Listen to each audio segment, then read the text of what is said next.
Back at the bench here after a little break, at least in my time. I don't know where you are in your time. But anyway, got all the decals on, a little semi-gloss on here. So now it's time to paint all the little nozzles. So I start by just a little hand brushing some basic red on the forward nozzles. And I'll come back and hit all of them with some flat black. On the capsule, I got a little decal strip on the, you can see this, there we go. On the inside of the rim, there's a red gasket there. So I just got a decal for that. And gotta get that touched, I gotta put a little flat on top of that. And all these little nozzles got a copper did I use? Rust around the edge, and I'll go hit a little dot of black in the middle to simulate a little deeper hole in there. So that just adds a little pop, a little texture to it. So that's looking pretty good. So all these little details have to be worked on now. Got the nozzles painted up pretty good. I think that'll work. It's pretty nice. So that's good shape here.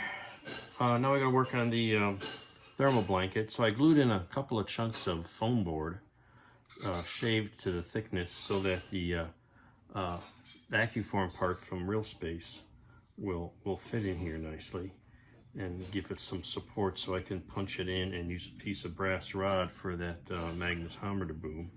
I've already glued in the nozzles. I think they were glued in earlier. This is one I used.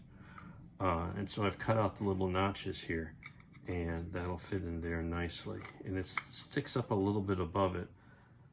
And you can see, here's a picture of the real thing, and you can see that shield does stick out a little bit. So this is fine, and it's a good way to get the this thing to fit in here without a lot of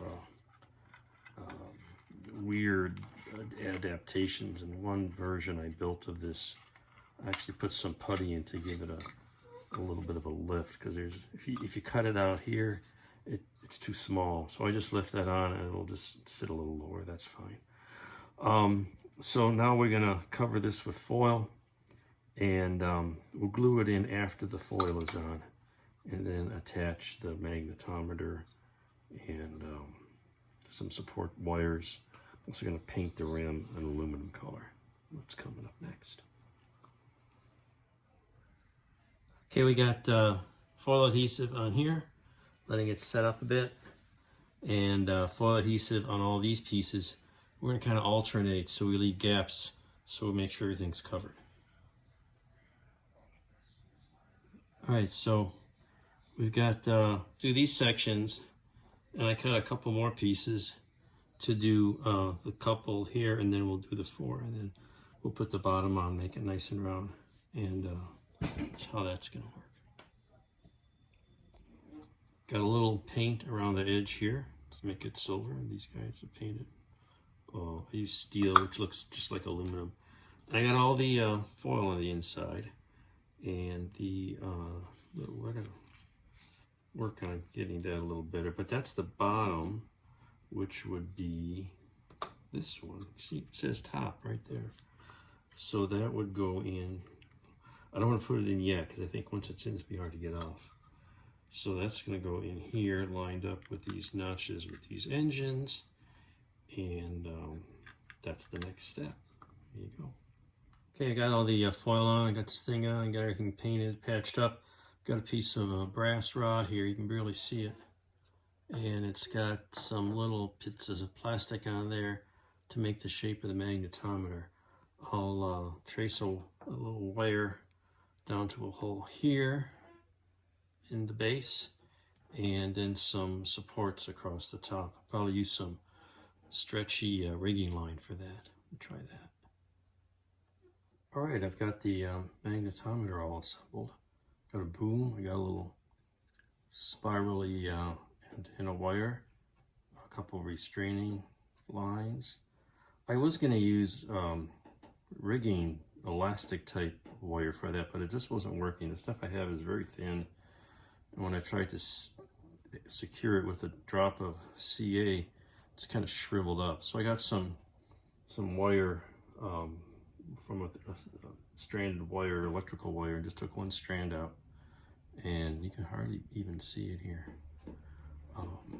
And just cut it to length and tacked it on, and then secured it with some CA. And now I just got to paint the little box and platform up here, put a little silver paint on it, and that'll take care of that. The capsule, I glued the door in the open position and put a little piston in here at the hinge point, because we're going to have it open, so we might as well secure it in that position so it doesn't flop around, and it just adds a little touch of accuracy there. Next I got to get the horizon sensors. I've already got some primer on them. Where'd they go? They disappeared here someplace. Oh, here they are. From Glenn Johnson. And he's got a nice new version, 3D printed, very, very detailed. So I got to put a little paint on that more, and put that on, and then the capsule will be done.